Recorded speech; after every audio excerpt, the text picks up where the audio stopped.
doing? And he goes, I'm listening for God, and if you get quiet, He will speak to you too. And I was like, wow, my dad talks to God. How cool is that? And I guess that really gave me a sense of something to hold on to, something to grow with. And I'm just amazed that I'm here, you know. I didn't suicide. I didn't commit homicide. My stress factor in life was so overwhelming that by the time I was 31 or 2, I had a nervous breakdown. And I had woken up at like 3 in the morning with just this feeling of just going to the kitchen and kill. Just get a knife and just start killing whatever's around you. And instead, but for the grace of God, I got on my hands and knees and I started praying, saying, God, I don't know what's going on, but I really feel like there's a sense of evil within me. It feels like I've met the devil and slipped into the abyss or whatever. And that was the turning point in my life. That's when I really said, you know what, Paul? Do you want to live or do you want to die? And I guess choosing to live, I've had to really take ownership over the fact that I was just an adult child.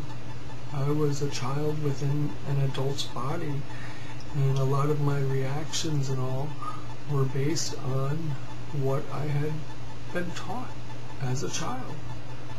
I remember one time my brother, who was the one that sexually assaulted me, was beating me up one day in my mother's living room. And she came out of her bedroom, stop your fucking whining, I'm tired of listening to you cry, baby. And I just remember looking up at her and saying, what do you want me to do? He's beating the fuck out of me. And all she could say is, get in your room. And as I passed her to go to my bedroom, she smacked me on my shoulder. I was probably around 11 or 12 at this time. And I turned and looked at her and I said, bitch, if you ever hit me, I'm moving to Dad's. And I kind of feel like that is when I started to become the adult.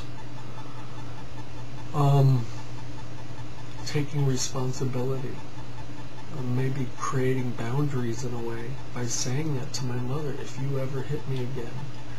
You know, I think that's construction of a boundary.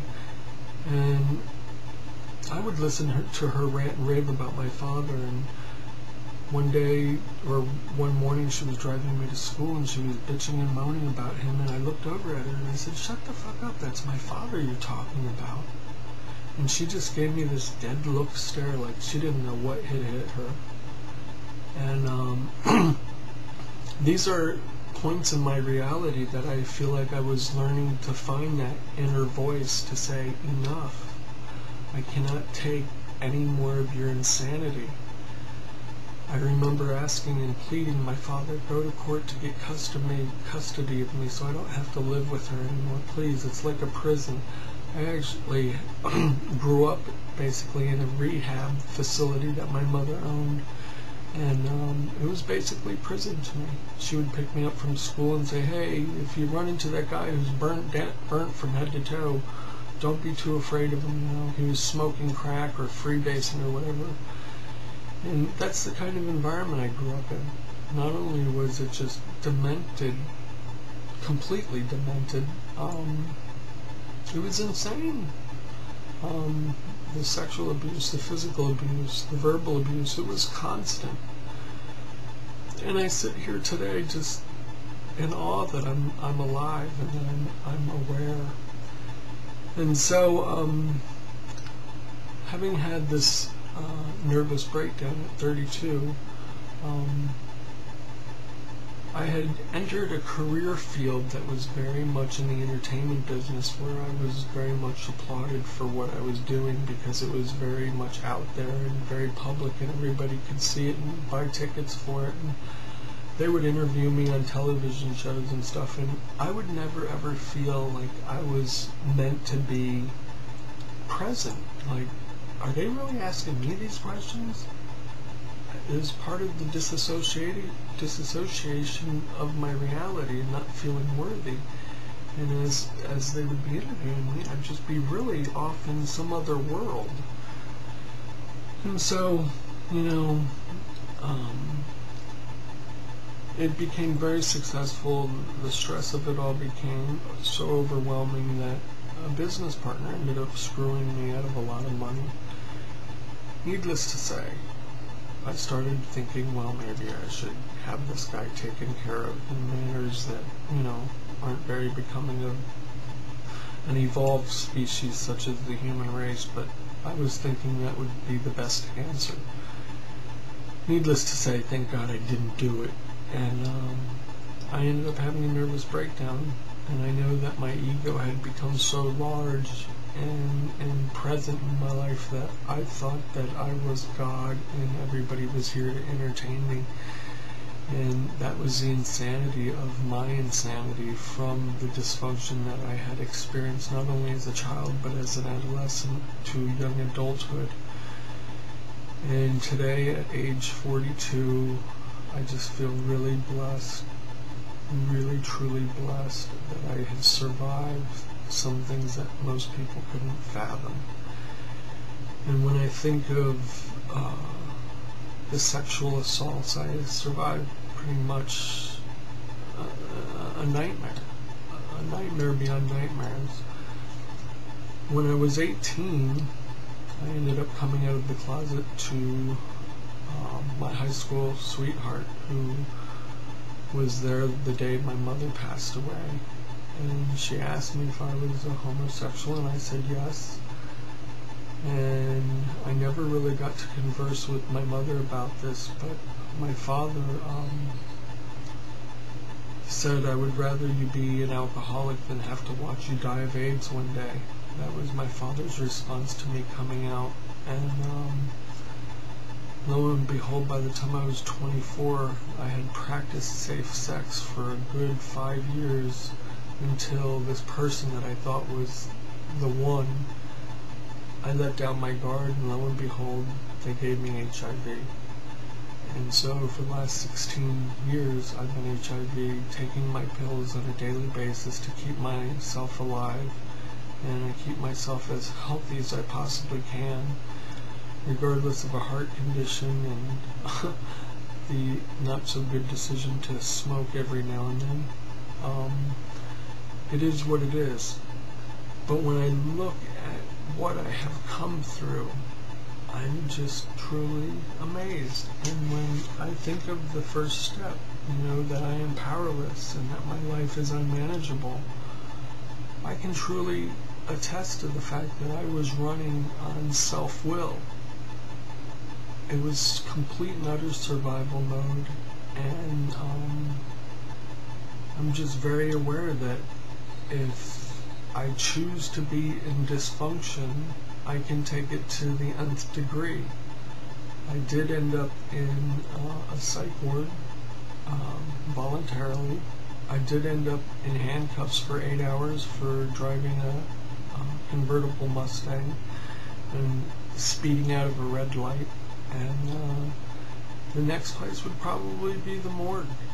And I'm not ready to go there anytime soon. I hope that, God willing, maybe I'll have another 30 years left in me, maybe even 40 years. And the beauty of just doing these steps is knowing that I am understanding my truth in ways that I have never known I could understand them. And I am going slowly but surely, one day at a time, from that hurting to the healing and to helping. And when I would speak of my ego, it was always about me. When I was in relationships with you on an intimate level, I would take you hostage. Today I don't take hostages. I don't need you to love me. I want you to love me. I would like for the person to love me. But the reality is I have to love the man looking back at me in the mirror more so. And I think what I've come to truly realize is it's not what other people think of me, it's what I think of me that matters the most. And hopefully when I take my last breath, as a girlfriend of mine just passed away at 100 years of age did last week, she went contently and peacefully into the night, and now she's sleeping with the angels. I know a lot of people go to the nursing homes and into retirement years kicking and screaming that they didn't live their lives. Well, I can honestly tell you, beyond all the trauma and the post-traumatic stress disorders that I've experienced in my life, I have jumped from a plane, I've scuba dived, I've snorkeled, I've went in gliders, I've went in hot air balloons, I've been in speedboats, I've done a lot of crazy, fun, wild, intense things, and I have had a blessed life. And I really truly believe, and this is the essence of my truth, is that if I wasn't that 6-year-old boy having sat in those AA meetings with my mother, I would be holding on for dear life to my sanity. But for the grace of God today, I don't have to be that way. I can show up as I am, and as a fellow traveler to you all, I know that my inner child is going to be okay, and I can only wish the same for you all. And if there's anything that I could express to you, it's just be gentle. Just be gentle with that little inner child that is you, and know that God loves you. From the moment you were born, you were loved. Right at this present moment, you are lovable, and the day you die, or take your last breath, or pass on, you are lovable. And I just feel really blessed to be here this evening, and I thank you all for letting me share. And if you care to have any comments or feedback, the floor is yours.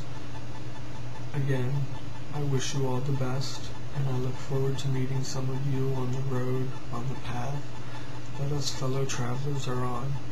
God bless. Thanks.